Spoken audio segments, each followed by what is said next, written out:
The pool valve screamed as 40,000 gallons of water thundered into the storm drains, leaving 12 children stranded on concrete while their swim instructor watched in horror. But Margaret Whitfield had no idea that the man she'd just humiliated controlled every drop of water flowing through Willowbrook Heights, and he was about to turn her perfect little kingdom into a desert. The chlorinated air hung thick in the enclosed community pool area as Marcus Rivera adjusted the flotation device around 8-year-old Emma's waist. Tuesday afternoons were his favorite small group lessons, eager kids, and the peaceful rhythm of teaching something he'd loved since childhood. The late October sun streamed through the glass dome overhead, casting dancing reflections across the pristine water of Willowbrook Heights, crown jewel. Remember, Emma, breathe out underwater. Breathe in when you turn your head, Marcus instructed, his weathered hands gentle but firm as he guided the girl through her first freestyle attempts. That's it, you've got it. Emma's face broke into a grin as she managed 3 strokes without panic, her small arms cutting through the water with newfound confidence. Around the pool's edge, 11 other children waited their turns, some treading in the shallow end,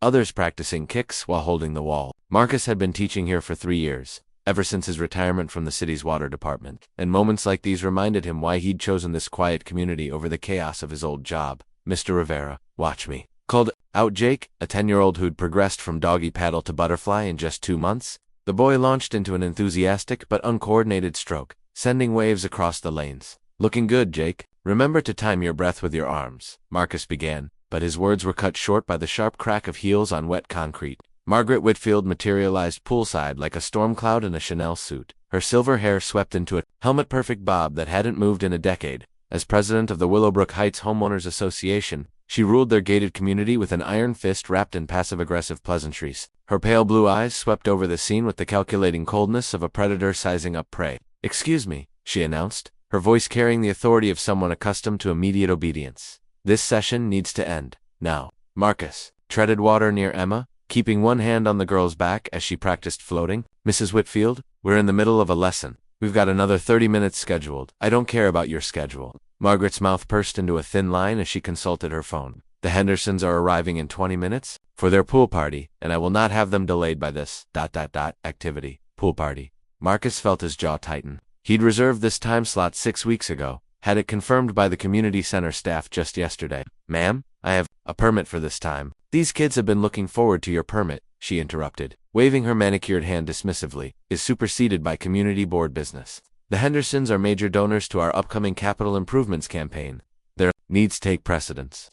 The children had stopped their exercises, sensing the tension crackling through the humid air. Emma dog-paddled closer to Marcus, her young face creased with worry. "Are we in trouble, Mr. Rivera?" "No, sweetheart, you're not in trouble," Marcus said softly, but his eyes remained locked on Margaret's. "Mrs. Whitfield, these children paid for their lessons. Their parents arranged their schedules around this time. You can't just..." "I can, and I will." Margaret's smile was razor-sharp. "Perhaps next time you'll remember to coordinate with the board before making promises you can't keep." Marcus swam to the pool's edge, water streaming from his broad shoulders as he hauled himself onto the deck. At 58, he still moved with the economical grace of someone who'd spent decades working with his hands, fixing problems, making things work. His dark eyes held the patience of a man who'd dealt with difficult people before, but also the steel of someone who wouldn't be pushed around. "Mrs. Whitfield, be reasonable. Give us 30 minutes to finish. The time for discussion is over." Margaret walked briskly to the pool equipment area, her heels clicking like a countdown timer. "Since you refuse to clear the pool voluntarily, I'll clear it for you." Marquis's blood turned to ice as he realized her intention. Margaret, no, but she was already there, her hands on the main drain valve. The massive wheel that controlled the pool's water level, clearly marked with warnings and authorized personnel-only signs. Signs she ignored with the entitled confidence of someone who'd never faced real consequences. "Wait," Marcus lunged forward, but Margaret had already begun turning the valve. The ancient metal groaned in protest, then surrendered with a mechanical shriek that echoed off the dome's glass ceiling. The effect was immediate and catastrophic. 40,000 gallons of heated, chlorinated water began rushing toward the drain with the violence of a broken dam. The pool's surface dropped visibly within seconds, creating a whirlpool that pulled at the children with terrifying force. "Everyone out, now," Marcus roared, his voice cutting through the rising panic. He dove back into the rapidly dropping water, swimming hard against the artificial current toward Emma, who was struggling against the suction near the deep end. Chaos erupted around the pool. Children screamed as they were pulled toward the drain, their small arms windmilling frantically. Parents who'd been chatting in the observation area rushed forward, some jumping into the churning water fully clothed to reach their kids. Marcus reached Emma just as she went under, her flotation device, no match for the artificial rapids Margaret had created. He grabbed the girl with one arm, fighting against the current that wanted to drag them both toward the massive drain. His shoulders burned as he fought to reach the pool's edge, where other parents were forming a human chain to pull children to safety. "I've got you, baby girl," he gasped, lifting Emma onto the deck where her mother waited with tears streaming down her face. "You're okay. You're safe." But even as Marcus helped pull the last child from the disaster zone, his mind was calculating the damage. The pool's filtration system wasn't designed for rapid drainage. The pumps would burn out within minutes. The sudden pressure change would crack the pool's surface, requiring tens of thousands in repairs. The liability alone would bankrupt the community center. And through it all, Margaret Whitfield stood by the valve, watching the destruction with cold satisfaction. "Pool's clear," she announced, as if she'd simply asked them to move their towels. "The Hendersons will be so pleased." Marcus stood dripping on the concrete, his dark eyes taking in the scene of devastation. 12 traumatized children clinging to their parents, a pool reduced to a few inches of churning water, and exposed concrete, equipment alarms screaming their electronic warnings into the humid air. But Margaret had made one crucial mistake. She'd assumed Marcus Rivera was just another retiree teaching swim lessons for pocket money. She'd never bothered to ask about his previous career, never wondered why he knew so much about water pressure and filtration systems. She'd never learned that for 35 years. Marcus had been the senior hydraulic engineer for the Greater Metro Water Authority, that every pipe, valve, and pressure regulator in Willowbrook Heights flowed through systems he'd designed, installed, and maintained. That with a few keystrokes on his laptop at home, he could control every drop of water flowing into their perfect little community. As Margaret strutted away, already dialing her phone to update the precious Hendersons, Marcus pulled out his own device. His fingers, still steady despite the adrenaline, found a contact he hadn't used in months. "Tommy, it's Marcus Rivera. I need you to pull up the Willowbrook Heights service grid." "Yeah, I know I'm retired, but I need a favor." The children were safe. The immediate crisis over, but Margaret Whitfield's reign of petty tyranny was about to face its first real challenge, and she had no idea the storm was coming. Margaret Whitfield's Italian marble countertops gleamed under the crystal chandelier as she arranged imported orchids in a Waterford vase. Preparing for the Henderson pool party that had justified her earlier tyranny, her sprawling kitchen overlooked the community's crown jewel, a sparkling pool that now sat empty and cracked, its broken filtration system silent after yesterday's dramatic drainage. "Honestly, Richard," she said into her Bluetooth headset, while adjusting a spray of white roses, "you should have seen the look on that swim instructor's face. These people need to learn their place in the community hierarchy." Richard Henderson's voice crackled through the connection, tinged with the authority of old money and newer political connections. "Margaret, darling, you always handle these situations with such ... efficiency. Patricia and I can't wait to celebrate our donation announcement properly." Margaret's smile was predatory, but Henderson's $250,000 commitment to the community center renovation would cement her legacy as HOA president while ensuring her iron grip on Willowbrook Heights for years to come. Let Marcus Rivera and his little swim lessons be sacrificed for the greater good, her greater good. She turned toward her kitchen sink to fill the vase, twisting the brushed gold handle with practiced elegance. Nothing happened. Margaret frowned, turning the handle further. Still nothing. She tried the other tap cold water with the same result. The expensive fixture sat silent and dry. "That's odd," she murmured, checking her phone for any community notifications about maintenance. Nothing. Across Willowbrook Heights, similar discoveries were beginning to unfold in a carefully orchestrated symphony of inconvenience. At 1247 Magnolia Drive, Patricia Henderson stepped out of her morning shower to find herself covered in soap suds with no water to rinse them off. Her shrieks echoed through the master bathroom as she frantically turned every handle, producing nothing but the hollow echo of empty pipes. 2 blocks away, HOA board member Janet Prescott stood in her laundry room, staring at her top-of-the-line washing machine's error message, water supply failure. The machine held her designer gowns for tonight's charity gala, now trapped in a soapy, unrinseable limbo. At the community center, groundskeeper Miguel Santos scratched his head as he surveyed the usually pristine landscape. The automatic sprinkler system had failed overnight, leaving the prized rose gardens already beginning to wilt under the unseasonably warm October sun. The backup manual system produced nothing but a faint wheeze from the buried pipes. But the water flowed perfectly in the rest of the neighborhood. Marcus Rivera's modest cottage at the community's edge enjoyed full pressure and crystal clear water. So did the homes of every family whose children had been in yesterday's swim lesson. The elderly Nakamuras, who'd always been kind to the maintenance staff, filled their teapot without issue. Even the surly Kowalskis, who generally kept to themselves and had never supported Margaret's more draconian HOA initiatives, found their morning routines uninterrupted. The pattern was surgical in its precision, invisible to those unaffected, catastrophic for those who were. Margaret stormed through her house, testing every faucet, every fixture, growing more furious by the minute. Her perfect coiffure began to wilt in the rising heat as her climate control system dependent on water-cooled condensers started to fail. She dialed the community's property management company with shaking fingers. "This is Margaret Whitfield, HOA president," she snapped. When the receptionist answered, "We have a water emergency at Willowbrook Heights. I need a crew here immediately." "Oh, Mrs. Whitfield," came the apologetic voice. "We've already received several calls this morning. Our technician is en route, but he said something about this being a municipal water authority issue, not a community plumbing problem." Margaret's jaw tightened. Municipal Water Authority. The same agency that had been unresponsive to her demands for priority service, that had ignored her requests for special considerations when she wanted the community's water pressure increased for her garden parties. An hour later, she stood in her driveway next to a Greater Metro Water Authority truck, watching a young technician named Tommy Reeves scratch his head over a tablet full of hydraulic readouts. "Ma'am, this is the strangest thing I've ever seen," Tommy said, his voice carrying the bewildered tone of someone encountering a mystery that defied his training. "Your water supply is controlled by a series of smart valves installed about 5 years ago, Topovaline equipment, but according to our system, these valves are responding to maintenance protocols I've never seen before." Maintenance protocols. Margaret's voice could have etched glass. "I wasn't notified of any maintenance." Tommy consulted his tablet again, swiping through screens of technical data. "Well, that's the thing. These protocols are coming from inside our system, but they're using override codes that ... Well, they're legitimate, but they're clearances." Margaret felt ice forming in her chest, despite the climbing temperature. "Supervisor level, yeah, these are the kind of codes our senior engineers use for emergency shutoffs or major system real high-level stuff." Tommy looked up from his device, his young face creased with confusion. Someone with serious authority initiated these protocols. But here's the weird part. They're targeted, like really specifically targeted. I've never seen anything like it. As if summoned by her growing horror, Marcus Rivera appeared at the end of her driveway, walking his golden retriever, Max, on their usual morning route. He moved with the unhurried pace of a man enjoying his retirement, his gray hair catching the sunlight, his expression pleasantly neutral. But when his eyes met Margaret's across the distance, she saw something that made her blood freeze. Not anger, something far more dangerous. Satisfaction. "Morning, Mrs. Whitfield," Marcus called out, his voice carrying the easy friendliness of a good neighbor. "Everything all right? I heard there might be some water issues in certain parts of the community." The emphasis on certain parts was barely perceptible, but Margaret caught it. Her mind raced, connecting dots she'd been too arrogant to see before.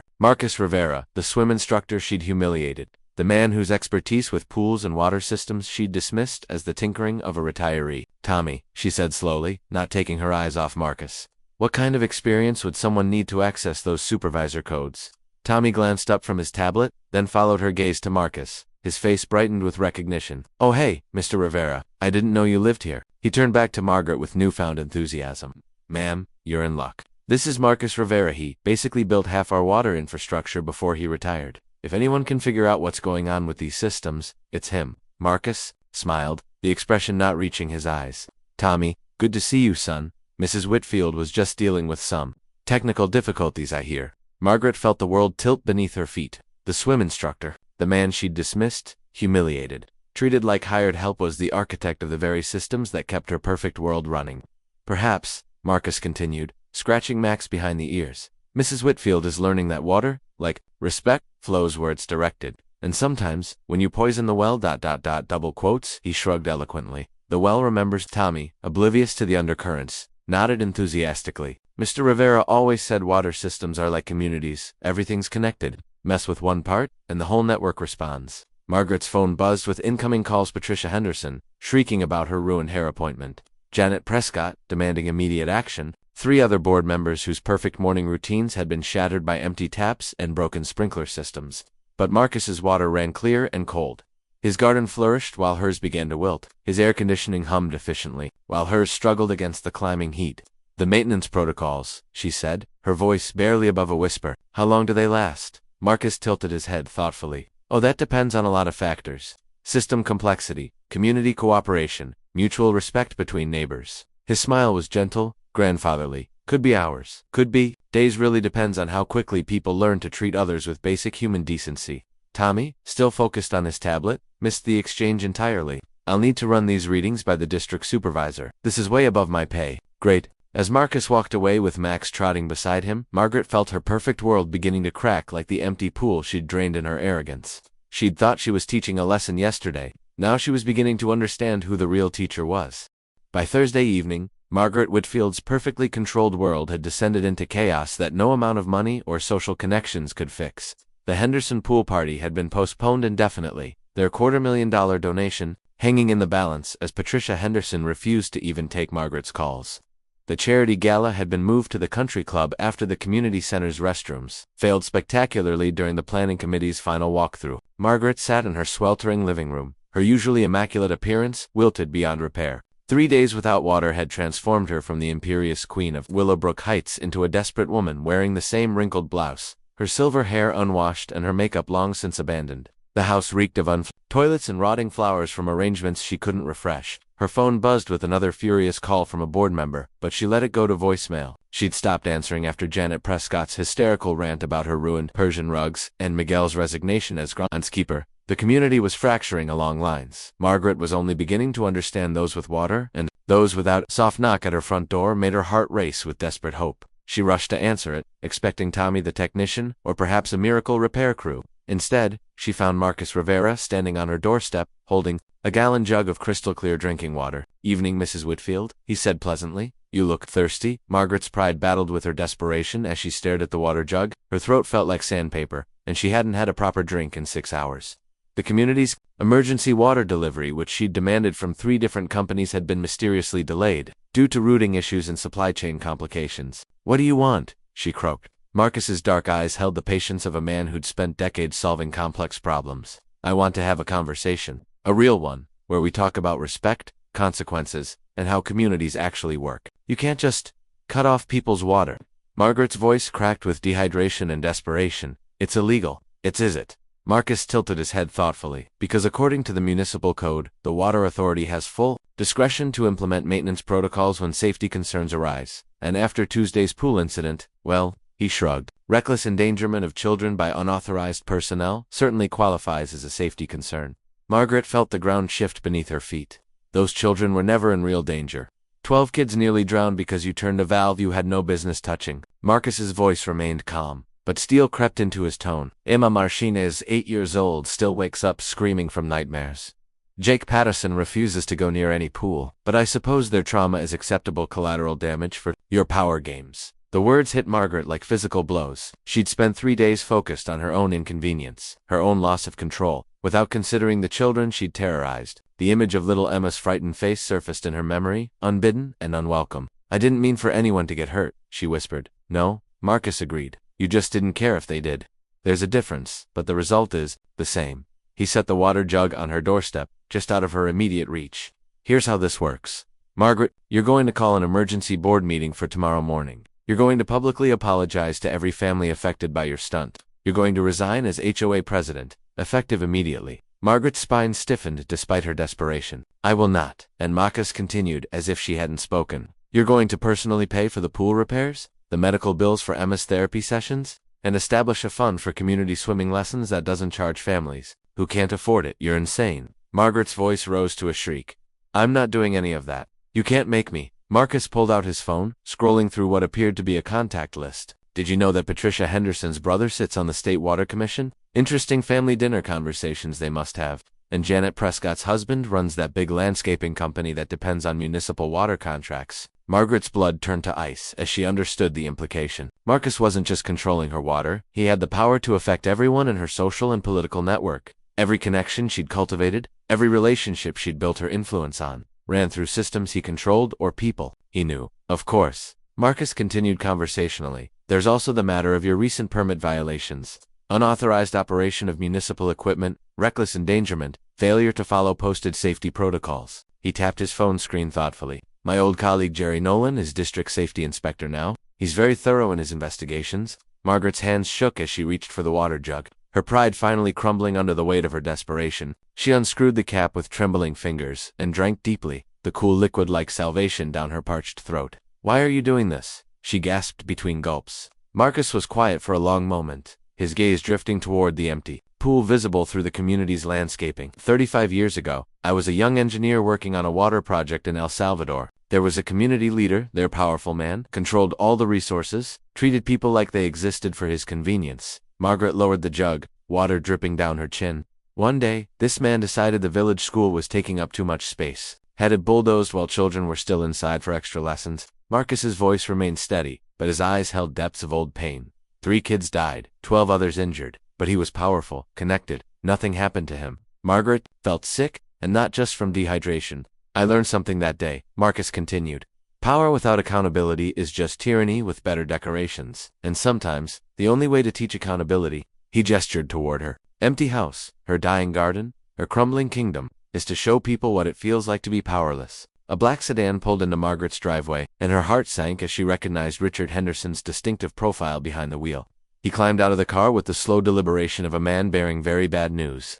Margaret, Richard called out, his voice carrying none of its usual warmth. We need to talk. Marcus smiled politely and nodded to both of them. I'll leave you to your conversation. Margaret, my offer stands until noon tomorrow. After that, he shrugged. Well, summer's coming early this year. Going to be very hard on gardens that can't get watered. As Marcus walked away, Richard Henderson approached with the careful steps of a man navigating a minefield. His usually perfect appearance was disheveled, his expensive suit wrinkled, his face flushed with anger and exhaustion. 3 days, Margaret, he said without preamble. 3 days. My wife has been living like a refugee because you decided to play power games with the wrong person. Richard, I can explain. Explain what?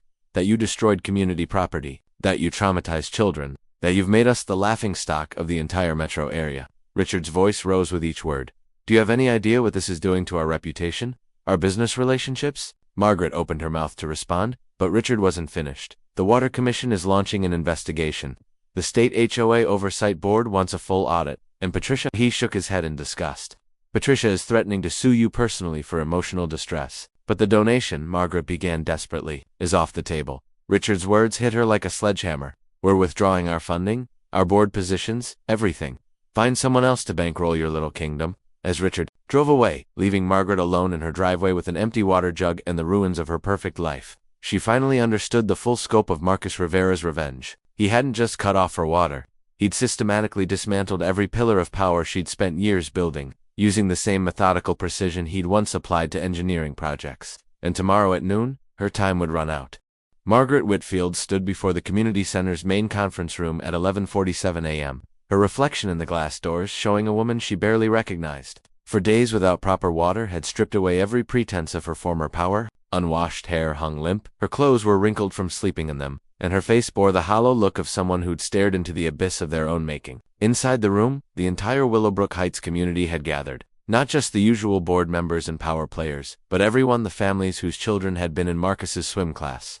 The maintenance staff Margaret had dismissed and ignored, elderly residents she'd steamrolled with policy changes, young families she'd fined for minor infractions. The room buzzed with an energy she'd never felt before, the unified attention of people who'd been waiting years for this moment. Marcus Rivera sat in the back row, his calm presence like the eye of a hurricane. Next to him, little Emma Martinez held her mother's hand tightly, her dark eyes still carrying shadows from Tuesday's trauma. Jake Patterson fidgeted in his seat, his usual exuberance dimmed. The other children from the swim class clustered around their families like survivors of a shared catastrophe. At exactly 11:58, Margaret opened the doors and walked to the front of the room. Every conversation died, every eye fixed on her with the intensity of a judgment long overdue. Community Center Director Sarah Chen cleared her throat nervously. This emergency meeting has been called to address the recent incidents involving our pool facility and water services. Margaret looked out at the sea of faces, some angry, some curious, some carrying the quiet satisfaction of witnessing a tyrant's fall. Her prepared speech, crafted through sleepless nights of wounded pride and desperate calculation, crumbled in her throat. Instead,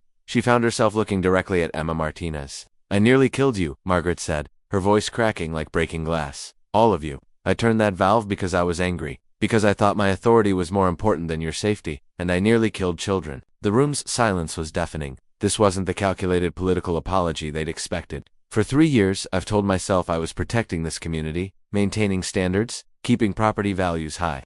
Margaret's voice grew stronger as the truth poured out of her. But the truth is, I was protecting my own sense of control, my own need to feel powerful and important and feared. She turned toward Marcus, who watched her with the same patient attention he'd given his swimming students. Mr. Rivera tried to reason with me, tried to explain that children were in the middle of their lesson, that they'd paid for their time, that they deserved basic respect and safety, and I dismissed him. I dismissed all of you. Her gesture encompassed the room.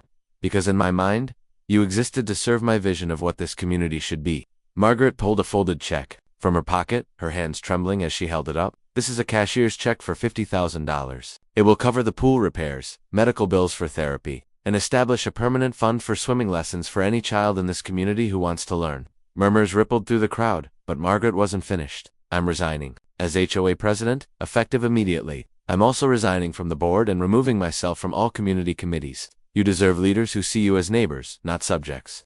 Emma's mother, Maria Martinez, stood up slowly. "Mrs. Whitfield, what about our daughter's nightmares? What about the trauma you caused? Money doesn't fix what you broke inside these children." Margaret's composure finally shattered completely. Tears she'd held back for days streamed down her face as she walked toward the Martinez family. She knelt down in front of Emma, bringing herself to the child's eye level. "Emma, I don't know if you can forgive me. I don't know if I deserve forgiveness, but I want you to know that what happened was my fault, not yours. You were being brave and learning something beautiful, and I hurt you because I was scared and angry about things that had nothing to do with you." Emma looked at her mother, then back at Margaret. "Why did you make the water go away?" "Because I thought being mean made me strong," Margaret whispered. "But Mr. Rivera taught me that real strength means protecting people, not hurting them." Emma considered this with the serious gravity only children could bring to profound questions. "Are you going to be nice now?"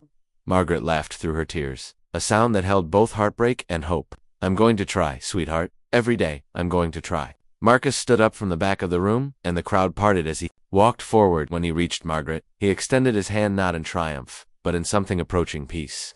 "Communities work when people take care of each other," he said simply. "When they remember that power is a responsibility, not a privilege." Margaret took his hand, feeling the calluses earned through decades of honest work, of fixing things instead of breaking them. "The water," she asked quietly, "is already flowing." Marcus replied, "It started the moment you walked through those doors and told the truth." As if summoned by his words, Tommy Reeves appeared in the doorway, his tablet showing green lights across every system reading. "Mr. Rivera, all the maintenance protocols just cleared. Full pressure restored to all affected areas." The room erupted in cheers and applause, but Margaret barely heard it. She was watching Emma Martinez, who had left her mother's side to approach the front of the room. "Mrs. Whitfield," Emma said in her clear, brave voice, "will you come to our next swimming lesson? Mr. Rivera says everyone deserves a second chance to learn."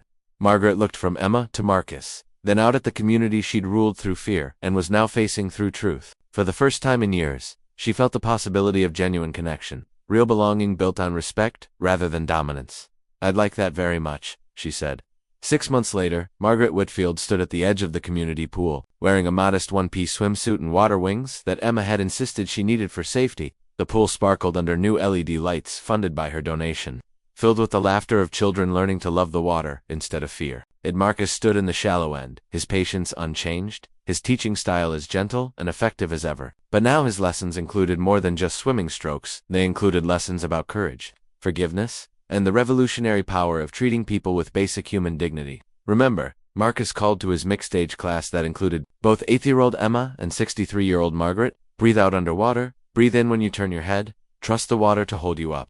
Margaret took a deep breath and pushed off from the wall, her awkward strokes carrying her forward through water that flowed clean and clear, fed by systems that served everyone equally. She still had a long way to go both in swimming and in earning back the trust she'd shattered, but for the first time in years, Margaret Whitfield was learning what it meant to float instead of sink, to build instead of destroy, to be part of a community instead of ruling over it. And in the crystal clear water of the pool she'd once drained in anger, she discovered that redemption, like water, flowed strongest when it lifted everyone together.